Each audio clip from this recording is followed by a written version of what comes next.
Welcome, Spartans, to the latest podcast Evolved Book Club. I am your host, Krysta. Oh no, what has happened? And with me today is David. Hey, everybody. And Oran. Hey, guys. And we are looking at Halo Retribution. Yay! Woo! So, of course, because this is a book club, there are going to be spoils for Last Light, A Necessary Truth, and Retribution, because they all coincide. I don't think you could actually read Retribution without reading Last Light.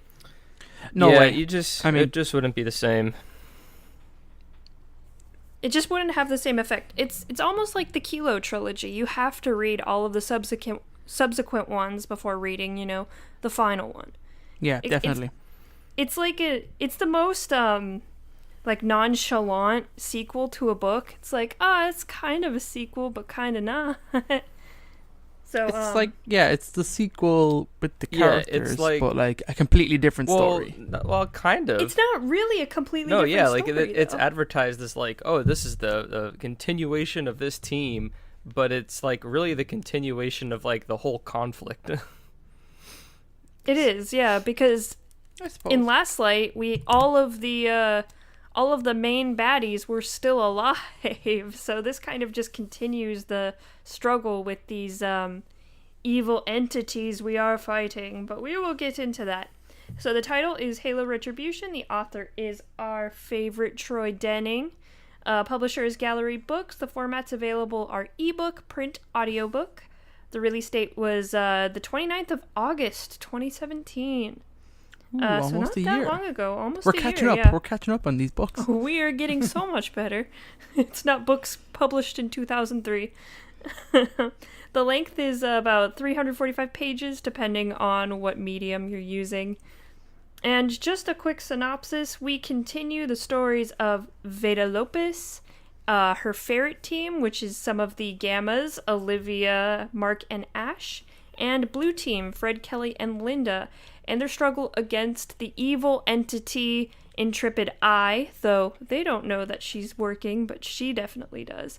They're on a mission to find the murderers of Admiral Tua and the kidnappers of his two children.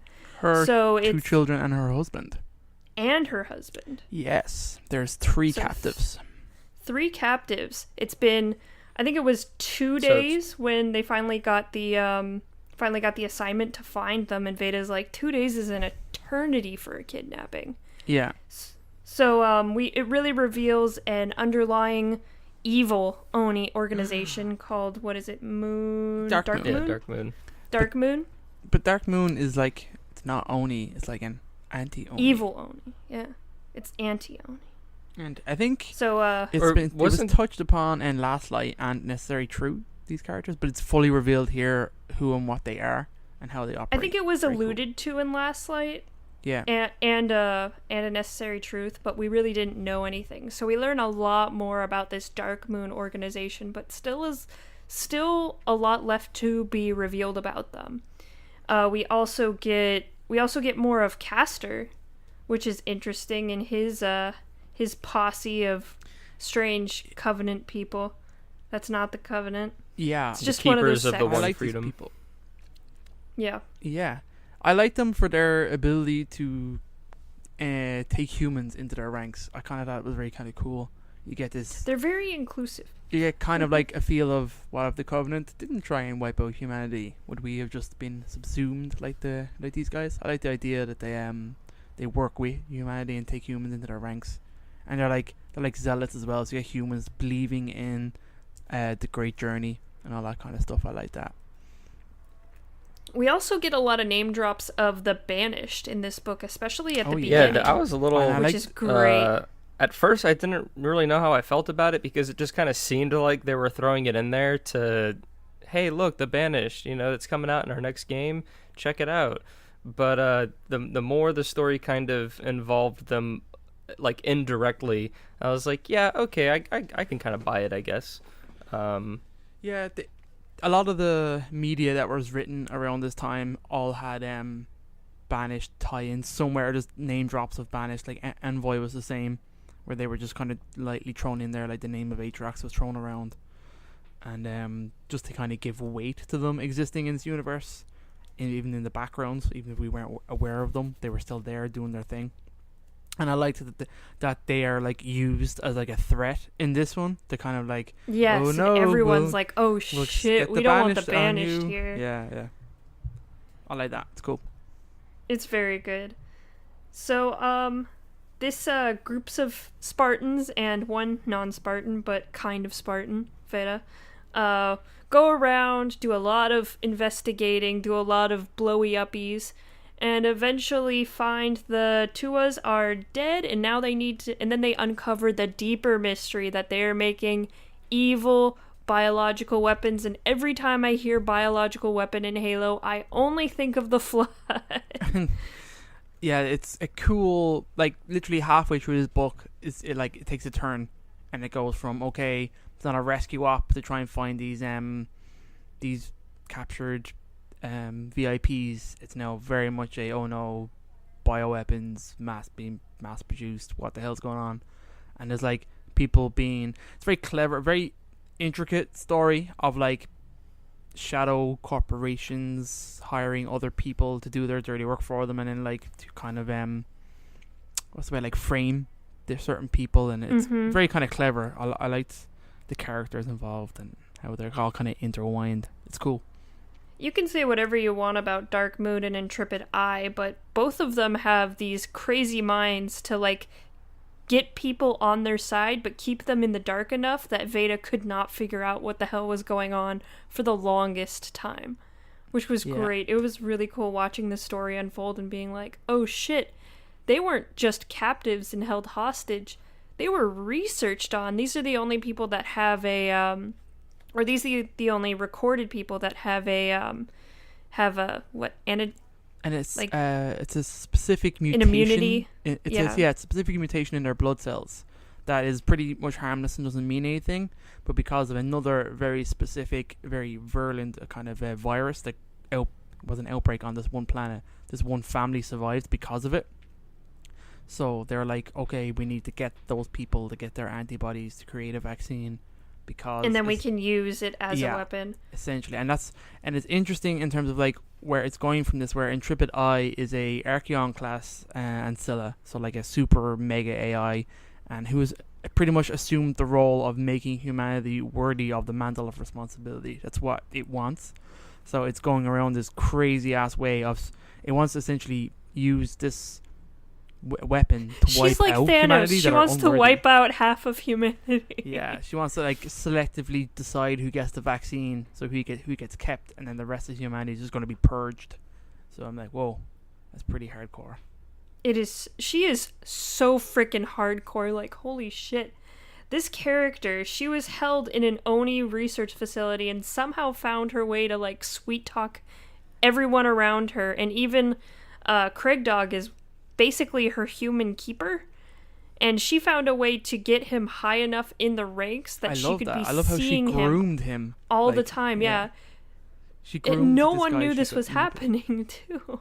Yeah, that's what's kind of scary. It's just how much power this AI has. Like, it has literally taken over Oni when you think about it.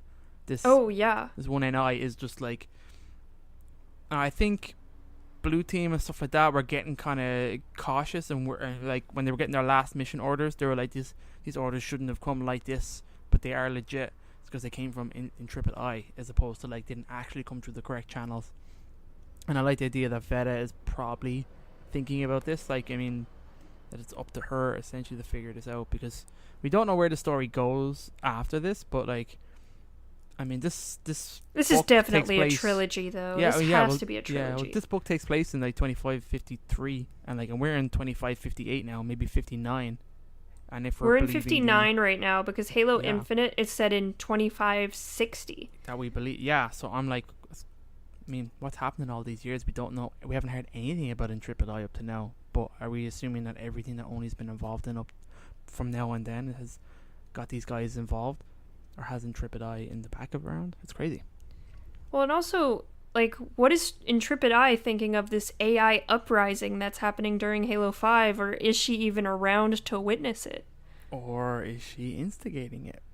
Or is she instigating it? I mean, What if it's another part Intrepid of... Eye would have access to the domain, wouldn't she? I don't know. It's never been mentioned. I think she tried So to I don't reach it think in Last Light, and her failure to kind of access it is part of the way she... What was it, Wendell? Who was the AI? And part of the way that she kind of believed Wendell's side was that, I haven't heard anything. Well, yeah, you haven't heard anything because, like, the domain's gone, the foreigners are gone. It's us. Even though I think it's very specific, this is other spoilers for other stuff, but like when Cortana gains access to the domain, I think that was a big deal, and she was probably the first one to do it. Because wasn't there like the warden was guarding it, and she like deleted or kind of killed him to get into the domain, and I'm sure that's probably significant, and that maybe the domain is open now when it wasn't open in 2553 when this takes place. And that is from the Slipspace comics, Tales from Slipspace? Yeah, I believe so. Okay. So if you want to check out how Cortana got access to the domain, that is where that is. But I think going back to... Yeah, you're right. Let's go back to this book. Yeah, going back to the book. So once Veta finds this out, that they're trying to do a biological weapon, it's interesting that the UNSC has, or I guess just the Halo universe in general, has basically the Geneva Convention, where it's like, don't do biological weapons, man, that's not cool. So those were made up. Oh, were they? Yeah, that was these Ganymede Accords that Veta said. She totally made those up to scare the crap out of those people when she was interrogating them. Yeah. Oh, I totally fucking believed her. Oh, when she was on Meridian? Like, there is no such accords. Yeah, when she was on Meridian interrogating these the civilians on the lab, she just like, you're in breach of the Ganymede Accords. And it's just like, oh no, and they're not real. And you hear someone else in their background, and like it's Fred. It's like every time Veta was like talking about random shit, Fred's like, "What the fuck are you talking about?" Before that, and they go back to Gal real briefly. She does a really good bluff, and Blue Team's like completely unaware. I'm like, Veta, what are you talking about? Yeah, bring in the M602. Yeah, and they're like, we gotta what do the some hell is digging. That doesn't exist. And why are you calling us Alpha Team? I thought that was very good. clever. Oh, she's such a good character. I freaking love her. We'll get into gushing about her in a little bit, though. So, once she figures out this, she finds out that the some of the Tuwa captives had some of their organs removed, and now they're in cryo jars. So it kind of devolves into this like cat and mouse chase of them trying to find these cryo jars before they can be transported to some kind of dark moon base where they don't have access to them. Yeah, they have to find them before they get lost and untrackable. And we go to a familiar place. Yeah, they do. So I think it's crazy the way it pulls this in. So we go to like Meridian, like way before we get there in Halo 5. Crazy. I'm like, what the hell? Well, wait. Well, they like, go to Gal. They go to Gal first, though. Yeah. Yeah, they figure out they they need to find the cryo jars, and it originated from Gao, so they go to Gao, and that's how they get more information about like the laboratory and about Dark Moon that they've been occupying, and all this kind of crazy unnormal stuff is going on. And then they're able to talk to President Casil, and then that's where he kind of says, well, he hired them to get rid of the keepers. I wanted them to shoot him in the head so bad. I'm like, just kill him. He was such a dick in the first book, please. And then basically he sells them it all started in Meridian. That's right. He like hired them from there, so that's why they go over. Yeah, there. it was Sloan who recommended Dark Moon to him. Yeah. So. Also, we learned something fucking interesting about the AI Sloan from Meridian. 1, he used to be a person, and 2, he was under a different name, which escapes me at this moment, but he was one of the most... Jonathan Sloan. But he also called himself Jonathan Slidewell. Yes. And Slidewell was like a insurrectionist Yeah, I was about spy. to say. He's... Like notorious insurrectionist spy. What the fuck? And have we heard that name before this book? No. I think, Halo 5, no. I think. Halo 5. I think Halo is 5 when would have we come out, yeah. first heard of Sloan in Halo 5. No, we knew Sloane, but did we know of the human No, persona we didn't know beforehand? about There wasn't the any books spy. or anything. All right, okay. Just say it's not going back to like one of the earlier books. that were, No, like, but pre-Covenant Wars or something. No, that's okay. it's pretty interesting. It kind of It makes is. a lot of sense when you go back to Halo 5 and go to Meridian and you see how much Sloane just fucking hates the UNSC. It kind of makes sense at that point. But Because it's he always seemed to be off. yeah, but it's weird that back in Halo 5 days he's like rampant, but in this kind of thing, it's weird that he knows who he was and feels the same way as he did as a human. Because I don't think human created AIs, like smart AIs, are like that. Like Cortana isn't Halsey. Cortana does, like, when she goes rampant, especially in Halo 3, she starts saying stuff that Halsey said, though. That's just because quoting her creator, and her relationship with Halsey is pretty It's a weird one. weird one too. Like, Yeah. know. Reference to the Halsey journal. yeah, and then you have things like BB, who doesn't know who he was or his past life. Do you I know don't what I mean? think BB wanted to know who he was, though. Well, there's probably that part of it too, but I don't know. Oh man, that is a little knife in the gut though. Mentioning BB, oof, Yeah, I'm sorry. ooh. We'll But have to go back. We'll have to do book clubs on that. We really do. That's one of the best. But we're referencing the Kilo 5 trilogy. Sure. But So when we're on Meridian, the story kind of ends around there. So you're on kind of Pilica Station. There's a fight when everybody comes together to try and get the cryo jars. yeah, and Veta just fucking blows it sky high, which is great. And I mean, then it kind of ends. It does. I mean- very, very quickly Yeah. ends. Yeah. Like I was 50 pages from the end, and I'm like, how are they gonna fucking wrap up this entire story in such a short time?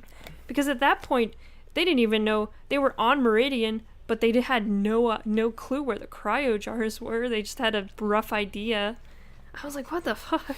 So it really wraps itself up super fast, which I think a lot of Halo books do. Because Halo books tend to like to be into like the, less than 400 pages. So stuff gets wrapped up really fast in Halo novels. Yeah, unless it's like a pre-designed trilogy like the Kilo 5 or Greg Bear's books, the Forerunner books. They tend to not drag on, and they do tend to wrap up fairly sharpish. But I would say like the the story kind of ends well, I guess, in certain ways, where like all of our good guys are still alive, and actually most of the bad guys are still alive, again. Yeah. Well, doesn't Castor Castor alive. gets Oh, away. Castor gets Castor away? gets away. Yeah, he's Oh not yeah, dead. he just walks away. He gets up and starts walking I away. thought they said Yeah. that she like looked on a corpse of like a gray beard and something or other. No, because No. remember they were in the vehicle trying to get the cryo jars. She points her pistol that isn't working, but Right, he and doesn't he, know like- that at him. Yeah, but then after the big explosion, I thought No, He wasn't near the big explosion. He jumped out with Veta. oh. he jumped out, and then like he sees her looking at the explosion and the flames and stuff like that, and he's debating what he'll do. Will he go and talk to her and ask for help because he's in bits, or will he like Get just- up and try to get to try to get some it. kind of Okay. and he's See, like, I transport. thought I don't know what I'll those do were his or like how I'll dying survive. thoughts, like everything No, erasing no. through his mind, and then it cut to her perspective, and she like looked at him, and all right. Oh, anyway. Has then all right. also, yeah, because then Intrepid Eye is kind of summarizing at the end everything that kind of happened and where all her assets are, because she was behind one of her aspects was an oracle that she created to kind of lead the keepers of the One Faith into places she wanted them to go, and she led them to their base, which is a kind of cool yeah, facility. she. Yeah, Oran was gushing about it. Oran, Yeah. you want to talk about Argent Moon Salvation Well, I Base? really just like I loved like the first third of the book, like just like because we're trying to figure out like what's going on, and like Veta and the Ferrets and even Blue Team are like smuggling and like undercover smuggling from planet to Oh, planet. yeah. So like We kind of skipped over that. The intro, first off, the bar intro on Venezia is pretty Oh, badass. it's Yeah. so good. But, like, we have- and I love we- the idea of this undercover operation. Sorry, yeah, Oracle. well, I'm just saying that like they have this awesome like bar scene of like negotiations and bartering really, and then which leads to a firefight, and A staged firefight, yeah, between the Ferrets and Blue Team, and then the Blue Team kept injuring so like Olivia and everybody, and Veta's like, do they know like they need to take it easy? Because like Olivia gets like shot and stuff. She gets shot in the leg, I think, but she's a Gamma, so they know that she's gonna be fine. But then after that, then Kikiar's like quote unquote save them, and then they go on this other mission to where they have to incept them to then go to lead them to the base, their base on Argent Moon, and and they have nukes. No, Argent Moon is the name of the facility that Intrepid Eye is that's being right kept that's in. right It's the big space. They're trying to get to Salvation Base, which is on some other moon called Turum, some moon. Yeah, so then they go to that's what they're trying to get to. So wait, are we talking about Argent Moon or the other base? No. We never. Argent Moon is just where Intrepid Eye is being kept. It's the facility. Okay. I think it's a big ship. You go there and right, yeah. The very first mission with Blue Team. Oh God, yeah. Yeah, that's Argent Moon. Well, anyway, so the Argent Moon was cool because we got to see a little bit of what like the science nature of it before it gets overrun by Covenant and we join it in Halo 5. And I was hoping that is where like the story would eventually lead to kind of bridge that a little bit more clearly. But we only really cut there a few times when we did and saw Intrepid Eye. But over at the base was I forgot the name of the base again. Salvation Base.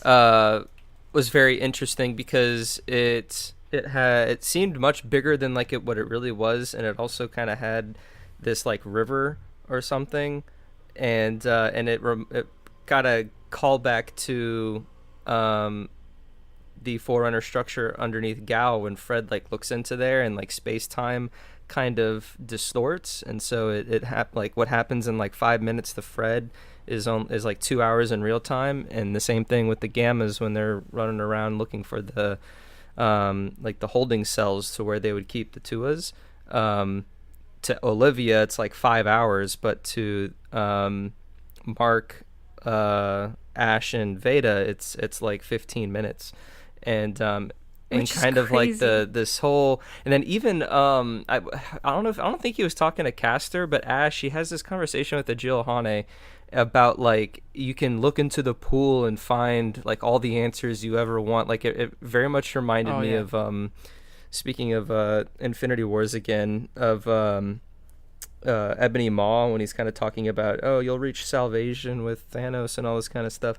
But like you're able to, you can be a prisoner, but you'll be a prisoner looking at the beautiful ocean, and all your dreams will become, reality in your mind, and you really won't be a prisoner.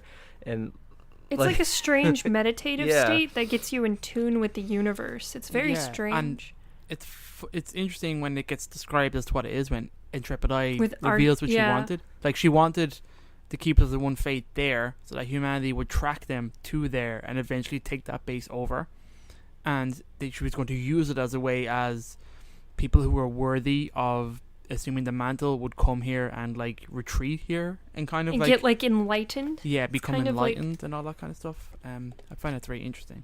Also, the origins of this base, when the Forerunners have it was actually a prison, and they would bring prisoners there who, had problems, and within like a couple months they were released. And when they were released from this salvation base, they became like high class. People really wanted them because they had been enlightened. People voluntarily would go there to kind of retreat and to meditate on the world and life and all this kind of stuff. So I find that very interesting, just the motivations of Intrepid Eye, of what she's trying to achieve in terms of getting humanity ready for this mantle of responsibility, and just the extreme measures she goes to. It's really cool. But I loved the initial plan that Veta kind of hatches in terms of give us these fake nukes and we'll pretend to sell them to the Banished, and the Keepers will want to intercept us. It's very cool to see that plan happen and execute, and then to see them like on the ship and stuff like that, and the Kigyar are like pirates and they're gonna like gas them and kill them, but they swap out the gas canisters and figure all this out, and it's cool. That was amazing. Yeah, and that was so that was a fucking nice smart. scene where they kind of they had the way the book's structured. So this is really a good point for Mr. Denning. How he kind of had their setup to where they got on the ship, they're going, everything's according to plan, and then it cuts over to Fred, and he's with some other Oni personnel. Ewan, I think, is his name, like one of his commanding officers. He's the captain. He's the ship captain of the Silent Joe. And he's like, oh, the Kig-Yar, they have this gas that we have to like intercept, like they're gonna die and all this kind of stuff. And Fred's like, no, they got it. Like they'll figure it out. Like we can't jeopardize the mission. They're better than that. Like they're undercover. They're doing what they're doing. Just don't worry about it. And then the next scene then it cuts back to them, and the plan failed for the Kig-Yar because they're already one step ahead of them. And so it's a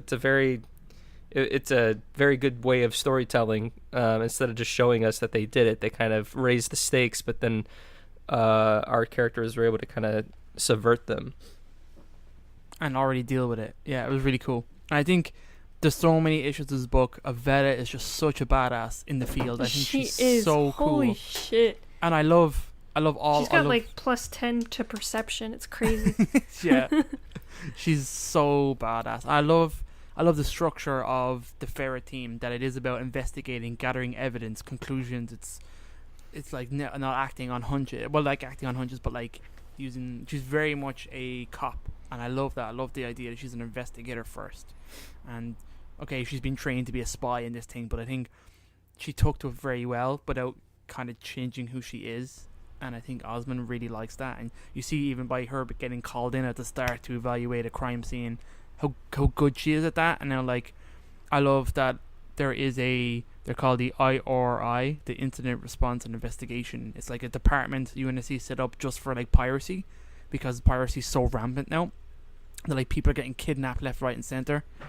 So I find this so cool. And then like she just walks in, assesses the scene, and changes the kind of like the whole scope of what they're looking for. I think it's very cool. asks very well done.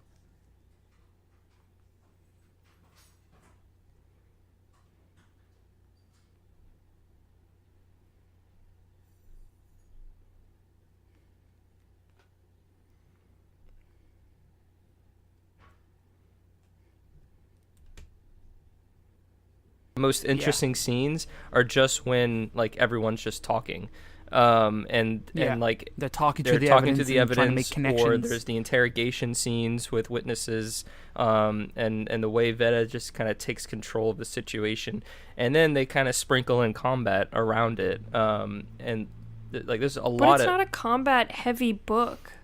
Like, considering some of the other Halo books, this one isn't super combat heavy, which is really cool. But it does have a lot of action. Yeah, it has a lot of action. It does, It also has just like a lot of the chapters are fairly lengthy because there's a lot of like information talked between everybody and kind of how they interact with each other, and it's very fun to read, very engaging.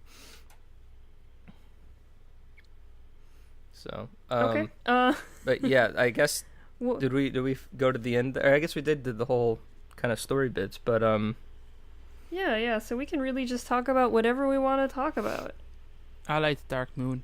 I like the Dark idea Moon of them. is so interesting. That like Intrepid Eye set up another persona, like another fracture of her AI, and sent it off to create this galaxy-spanning threat assessment. Like it just makes it sound like they're just this crazy-ass organized private army, essentially doing all sorts of no good, essentially Oni, but like not Oni.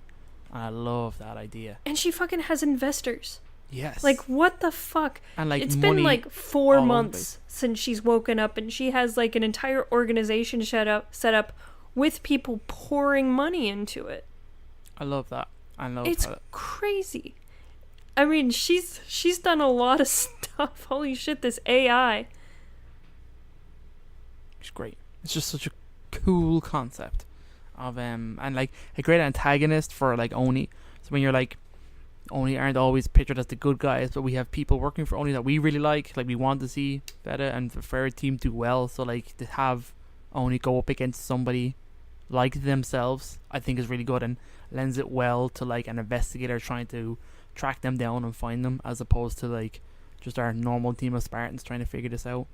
But I like this. And that even I makes like it interesting for conflict when you have these two very similar entities, because even when like Veta and Olivia are first doing their interrogation and they want to talk to Governor Sloan's like already talking about like, oh yeah, your guys, they already came in here and they did it, and then Veta's just kind of like playing along like, oh yeah, totally, well, we're like, where did they go, and all this kind of like trying to get information, and then both of them slowly realize that there's another Oni faction that is with them, but it's unclear if they're like the bad guys, and it turns out that they are the bad guys, but they're not directly Oni, and it just makes for a good, just like confusing situation that everyone kind of has to just work through, and creates just good conflict. Yeah, it's crazy because like at one moment, like on Pinnacle Station at the end, we had Dark Moon guys, we had Oni guys intercepting Dark Moon, then we had Ferret team, who are our real Oni guys, and we had the Keepers of the One Faith,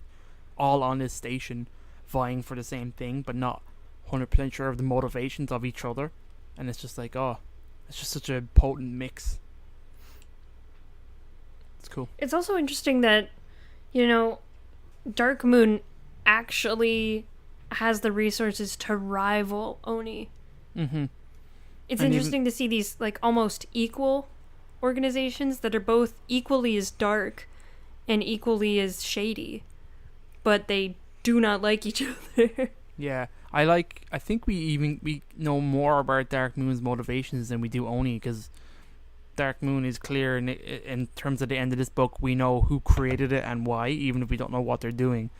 Oni is still so much in shadow, and the different departments of it, and even this book describes it as the one section talking to another, reports being made, no one knows who's issuing the reports or who's reading them, and all this kind of stuff, and it's mental. A lot of information is like packaged or packed in one little sect of Oni, so like the person you're sitting next to in a desk is not going to know the same stuff as you do. So it's really interesting how Oni keep information from, you know, their Everybody. own employees, basically. Yeah. So do we want to just talk about Ferret Team? Because Yo. holy shit, it's so good. I love They're them. great. They're so good. They've come such a long way, and I like the way that they went away from them being drug addicts a little bit in this book, as opposed to like Last Light, where they were very much. Well, at this point, they have the little like doohickey in your arm, kind That's of like what I like. I like that control thing that like they gives very you stuff. Troy very quickly writes out the need for this, so we don't need to worry about that anymore. Do you know what I mean? We can just rely on the story, the investigation, and we don't have to be on edge all the time wondering if these guys are going to run out of their meds and what will happen then. I like that we just get rid of that. That was a plot point in Last Light. We now dealt with it. It was solved. There was a problem with it. Fred insisted that something be developed that's better. It was developed. It's not a part of this Veta book. she was just like, if we're gonna do this, this, and they need the implants that can just be restocked like every couple of weeks instead of them needing to take a smoother every couple of hours. I think it's a couple of months actually. Like those usually, months. Oh, wow. yeah, those usually last a really long time. So I like that. It's a good little small little nod, and then we never have to think about it ever again. Which is perfect. It's really nice. Yeah. I really like Veta. Oh my god, when she was a main character in Last Light, I'm like, oh god, another civilian. Man, this is gonna suck. And then Last Light happened, and I'm like, oh, she's pretty cool. And this happened, and I'm like, oh my god, I love her so much. Yeah, she has a very unique position where she's a civilian contractor technically for Oni, so she has some level of Oni push, and then she's another level of I don't have to behave like other Oni do, and I like that. Actually sits in the middle where she doesn't even know how far she can push things, but you see her like talking down captains and talking down Spartans and pretty much squaring up to Osman. And there was like one scene where they like waived her clearance. She was just like she was like talking about something, and she was like, I need to know this information, and someone, I think it was one of the other captains, like Ewan, was like, okay, well, you're not in clearance, but you're not supposed to know this, but you're gonna find out anyway because you need to know, so I'm just gonna tell you. Yeah. Well, and also she was born in the outer colonies, which is a very insurrectionist mentality, so she doesn't even like the UNSC. That's she true. joined because she kind of had to. She was put in a position that it was the best choice for her to be in Oni, to kind of like influence it from the inside. So it's super interesting because she's not indoctrinated like some of the other people in Oni. But it also allows her to, because deep down, like, she wants to, be just and fight evil, on the basic terms of it. And this does allow her to do that. And that's another reason that she kind of puts it aside, because she kind of mentioned that at the end of Last Light, where she's like, wow, this is the entity that I've been, just begrudgingly thinking about in the back of my mind for all these years, and now I have to join them. Well, then maybe I can actually do the good that I want Oni to do, and be the change, if you were. And you can see that when, let's say, they nuke the Salvation base and they nuke a lot of prisoners that are still in there, and she's very much against that and not happy about that. They weren't able to rescue all those prisoners. I was really worried when that happened. I'm like, oh no, this is going to be a really big thing. But actually, like, a chapter passed, it was a big thing then, and then she kind of moved on, which I really actually liked, because I didn't want it to be a huge stink throughout the entire book. Yeah. But it was nice, just how, like, it was written, because you had Fred was just like, ma'am, sometimes we just can't save everyone. And it's like, it's clear that, like, as long as Fred and the Spartan-IIs have been doing this, that, like, this isn't the first time they've done something like this, and Veta understands that just because she knows Fred so well. And no, Spartan-IIs would be a hardy bunch at this stage. And I mean, because and even like reading this, it flashed me to Envoy, to Envoy, when you learn kind of what Grey Team's been up to between Cold Protocol and Envoy, and it's just those morality decisions, like, that's the dirty dark secret of Oni, and it takes a big stomach to kind of get through it. That's sometimes what happens, and whether it's right or wrong is always up for interpretation. So it's good that they addressed it, but they didn't need to linger on it, and the kind of how they discussed it was enough for the characters to kind of get their point across. But then at the end of the day, they need to move on and think about the next step so they can address whatever conflict that they have. So I could see a situation like this definitely coming up again, which would be great to kind of explore further. I hope so, because we have a lot of years between where this book ends and where the Halo universe is now. So I mean, what have these guys been doing? Where are they? Yeah, would you guys want another story to kind of round out, I guess, this Intrepid Eye trilogy? Yes. But, well, 100%. Because there's got to be bigger ramifications depending on what Intrepid Eye's been doing, given the fact that it's pretty much taken over Oni, and then what Ferret Team have been doing. Because we know Blue Team prop up all over the place. But my point is, or what I was going to ask basically was, would you want to see this conclusion, or at least this next story, be something that happens before Halo 5, or something that's a little bit more modern that we may see in conjunction to Halo 5? Oh, I don't know. Because I think I would be happy with either. Yeah, I'd agree.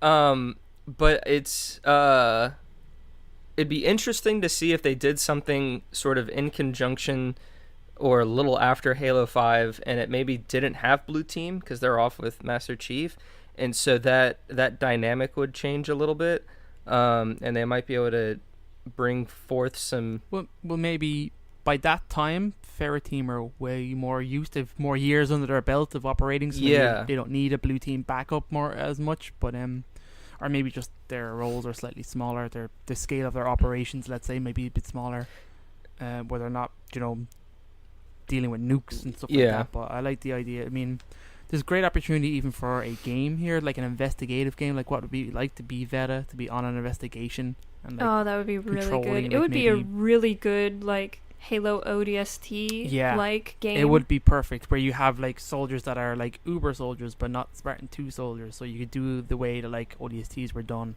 where they didn't have shields and only had health and stuff, and they were technically weaker, let's say, but that didn't affect the game. So I mean, you could still play it like a Halo game, even if it was slightly different, and I think they would be great like this. and it'd be interesting to see something being done with those characters because they're also different and I think they would play very well together. I don't know. More stories with these characters, definitely. Oh, 100%. Yes. Speaking of characters, what's going on between Veta and Fred? What is Actually, up with that? I completely forgot about that God. until you said that. That Oh, really? or I didn't. Once you said that, I was like, oh yeah, that whole scene in there when when they're talking and she like hugs They're him. like blushing and giving hugs. It's like, oh my God, what's going on? Like, I normally wouldn't approve of something like this, but because it's Veta, 100% approve, please. Please give me all of the fan fictions. I want them now. Well, this whole book being told from like Veta's perspective and like a bits of it from Fred, like when they're interacting with each other, it's always talking like how Veta thinks about Fred and how Fred thinks about Veta, and they're constantly switching back and forth. You know, they're thinking about each other all the time, and you can see how they interact has changed and kind of like they've been at odds for a lot of this book based on just how they go about operating. That, like, you know, Spartan-II is not a Ferret team. They're not spies. They are soldiers. You know, everything's very clear to them. But Veta has her team thinking all the time. And then once things. once the mission is done, it's like Fred gets super awkward. It's really adorable. Oh my God. there was one. It's just like instantly he's like. There was one very, very small moment in Last Light where Fred is kind of recounting what happened after his after Intrepid takes over his suit, and Veta like rides him for lack of a better word down the thing, because he was saying like, oh, not what you're thinking, not what you're thinking. But he was like, she grabbed on. He was very self-aware, though, pressed, right? Yeah. She like pressed her cheek against his faceplate, and then like there was like, and so he's like thinking all of this, but then there's like an off thought where it's like, if only if it could be just a little bit longer, and then it goes right back to like him thinking about what happened, but like that one little off thought was just like, okay, and then it's not really brought up again until this book where we kind of get those interactions between the two, and we the reader understands and hears what they're thinking, and then we get to that scene at the end that was very awkward, but like. There was also some sense of like closure to it too, because these people have gone through a lot. Like every Spartan mission is like so huge compared to like what real like just ordinary Marines and even ODSTs like go through, and it's like for Veta, just a civilian, kind of picking this up at such a fast speed, like it really takes a toll, and you can see that in scenes like these that they kind of need a moment to relax, and you need someone to just have a big sigh against and hug their belly. Oh, when I imagined that, I imagined her going just like right up to his belly button, like her super short, because she was like, oh my God, he's so tall. I don't know. I thought it was adorable. I really liked that. But speaking of Blue Team a little more, these books with Veta are so surrounded by, like, when they talk about Blue Team, it's always Fred because he's the Blue Team leader, but I do miss seeing more interactions with Kelly and Linda because they're just kind of in the background doing their thing. They're not front and center like Fred is. I was thinking of that. He's the more human of the three Spartans, let's say. I'm not sure I'd say that, but I mean, he's the leader, so they're kind of just, hanging in the background. They have their personalities, especially in Last Light. They were like shooting the shit with the Spartan-IIIs all the time. True. Well, like what even something that I think they could have done a little bit more of is that like one thing I really love about like Linda is just how like crazy ass good she is with a sniper. And you really get that in some of the other books, and like in some of these firefights I was like, oh yeah, just like put Linda up somewhere and just like keep cutting back to her every now and again of like a sniper shot coming out. Like that would just intensify the battle just like so much more in some situations, and we didn't get a whole lot of that. No, she never had a sniper rifle in this book. No. So I mean, it does show that she can do stuff other than sniping, which is really like that cool, too. But yeah, they have her reassembling havoc nukes, do you know what I mean, and all that kind of stuff. So I like that she has other tasks that she can do. Very true. Same with Kelly. They don't really emphasize Kelly's speed in this, really. She has that kind of about her. She's kind of a badass with a grenade launcher. It's like a cool scene where she's like milling through brutes. But I think I did see some just kind of missed opportunity. I think just kind of giving the Spartan-IIIs or the Spartan-IIs a little bit more to do, I guess, instead of it kind of just being Fred leading everything. Because like even the opening fight, like I thought was great, where each Spartan was kind of their own obstacle to get over in this staged fight for Veta and the ferrets to get through, and like that fight felt very balanced, I'd say. Kind of a Linda had a sniper at the start of that. Sorry. Oh, did she? Did you know she was outside the back of? Oh, that's right, bar, she did. And when they blow through, she like shoot the brutes as they come through the wall and stuff. So, but anyway, that was cool. More of the ladies from Blue Team, please. More ladies, more lady. More Spartan ladies. Bring on the ladies. I want a book of just Linda, Kelly, and Adriana going on a mission. Girls' That night would out. be great. Girls' night out. Girl, that's what it should be called, and it should be them like actually trying to be normal, and then it just like devolves into them on a mission. That'd be great. So 10 what out we of need 10. to do is we get Troy and Tobias in a room, and we make them right. Girls' night out. It's gonna be like that Stephen King novel. Yeah. Misery, is it? Yeah. The only They're never gonna be on our show because of this, David. nah, What have you done? they'll be on our show because of this. Yeah. Oh, no. So the only other thing I wanted to mention that I really liked about this book that I think shined more than the other books is that the Spartan-IIIs, where they had to really go like undercover with some of the things, and so like in the opening scene they're like dressed I don't know like punks. They're dressed like junkies. Yeah, and as kind of the story progresses, they have to not necessarily assume like different identities and disguises every single time, but like you can like the way their skills and tactics continue to like evolve and just they're able to adapt. I thought was just very, very clear and engaging to read as they went from. They were very good. As like Veta was improvising, they were very good to go with her. Yeah. And, like, to fall into character and stuff like that, and help back up some of her lies that she was telling people.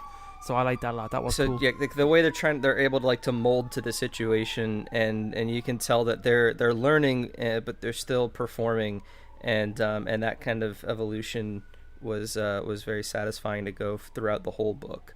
And you got a little bit of that from Fred as Veta would pull left turns all the time, but the fact that the Spartan-IIIs were able to do that, I think just really goes with the four of them in terms of like their synergy and the way they really work well together and can tackle almost anything at this point. Do we want to talk about Damon real quick, since we're talking about Blue Team a little bit? Oh yeah, go. Damon is Fred's brand new AI that he doesn't quite get along with, so the interactions between them are quite humorous. He's just like, whatever, you stupid dumb shit, and things like... Stop reading my mind all the time. Lots of stop reading my mind. Yeah. He's like, I'm just trying to help. He's not a smart AI, right? No, he's a dumb AI. Yeah, I got that impression too. But he was quiet for the most part, but useful in certain situations. I mean, they didn't really put him front and center. They would ask him about certain things, but because Fred didn't like the idea of having another AI after his encounter with Intrepid Eye in his suit, he didn't want to use him, I'm guessing. And the loss of Wendell, I imagine. Yeah. But no, Damon was interesting. I thought it was an interesting dynamic, just a little something extra to have in the book here and there. With how big Castor was in Last Light, I was surprised at how little he was utilized in this book. I thought he was in it pretty big. I mean, it's not really about him. They're scapegoats. Yeah. Do you know what I mean? They're They very are. much just being brought in to be annihilated and just to be a cover-up. I was surprised that he survived more so me than too. anything else, which makes me think that they're just leaving things open to do something more. But I think the Halo universe has moved on from the whole Great Journey storyline, so I would be surprised to see too much of like the Keepers of the Fae. I mean, I know it always says, "Oh, the Covenant broke into the multiple factions," and just the size of the Covenant was so large that these factions could be quite numerous and dangerous in their own right, and I like that. But in my mind, let's focus on Banished because they're really interesting, and I don't really feel the need to do this again and have like, oh, they're trying to turn on the rings again. Well, and most of the Keepers of the One Faith got destroyed in Salvation Base anyway. Yeah, so I mean, Caster's not that much of a threat. But they had other stuff. Yeah, but you know, you take the head off of something, the other. Yeah, but everything else alive. Yeah, but the head's alive. Yeah, but it would be interesting to see if there was a integration with Caster and the Banished. I'm not sure if that would ever happen, but I think it would be really interesting. They said that Caster was with Atriox and another character, I can't remember his name, I think Orson. During the Covenant, but right? Yeah, they were like a kill team designed, sent off to Spartan-IIs. And they were led by this Uber Senghili. They call him like this Silent Sword or something like that. I can't remember what they gave him. It had a cool name. It was just a throwaway comment that was a mission he went on where he was working alongside Atriox. So there's a link there that maybe if he's on his own, he's badly wounded, he doesn't really have his lot. Maybe, I don't know how he feels about his faith. I mean, I could see him reaching out to the Banished for help once he finds a way off Meridian and needs to contact someone. True. Because, I mean, Caster could use whatever resources he does have left in the Keepers of the One Faith to, like, hey, you help me and I'll give you the rest of my resources and integrate with you. Yeah, maybe. It So depends on how strong, how rigid he stays to his faith. Because I think Atriox is very anti-Covenant. Oh, yeah. Yeah, but, I mean, Caster's faith isn't... I don't know. It feels a little wavering. It feels a little in and out at times. It does, but at the very end, he's like, oh, I'm going to go do this and get strong because it's what the Oracle would want me to do. So he's still very much in the mindset of this Oracle is shunning him now because he lost the base and that was his fault. So he's going to go redeem himself somehow. Yeah, but I mean, once he figures out what Intrepid Eye is actually up to, he's going to completely renounce the faith. Yeah, oh, totally. That would be a great turning point for him. Yeah. As a character, but... Oh, man. Lots to talk about. Any other subjects you guys are burning to talk about? I like Osmond. I think you covered. But I mean, who doesn't? Yeah. Also, I'll be right back. You guys talk.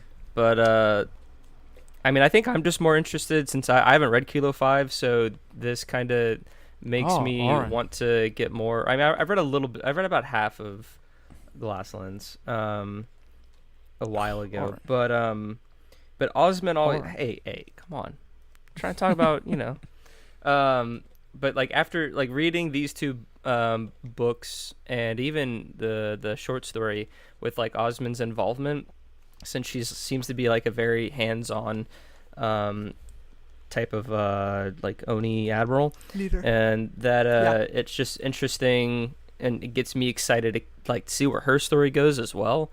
So even though that we kind of want more of what happens to Veta and the Ferrets and whatever the next book is, reading these stories have got me excited also about other characters, namely Osmond, kind of seeing where she goes, because we get a little bit of an idea of where she is in the present day Halo, but to kind of just see where her character goes is beyond that gets me excited, and kind of reading more about how she gets to that position in these kind of books I think is very well, and also I'd like to keep her consistent, because like Karen Travis wrote Kilo 5, we have Troy Denning here, Tobias talked about Osmond and Envoy, and so like she's one of those characters like Halsey in a way where like it just kind of dabbles in all these different stories and just that's a great just like kind of shapes analogy, shapes her character in a more unique way that kind of gets me excited to always see where she pops up, and also given like who she is and who she kind of becomes, it makes a lot of sense that she would have that type of characteristic. So yeah, I'm she really is everywhere, to be fair. That's a good point. She crops up all over the place. Oh my god, in all these different books she's just like, hello, I'm Osmond and I am but like even like in the games, I'm in the last chapter, like she and like the she was in like Escalation and like talking with Lasky, and I don't think she's in Halo 5, but like No.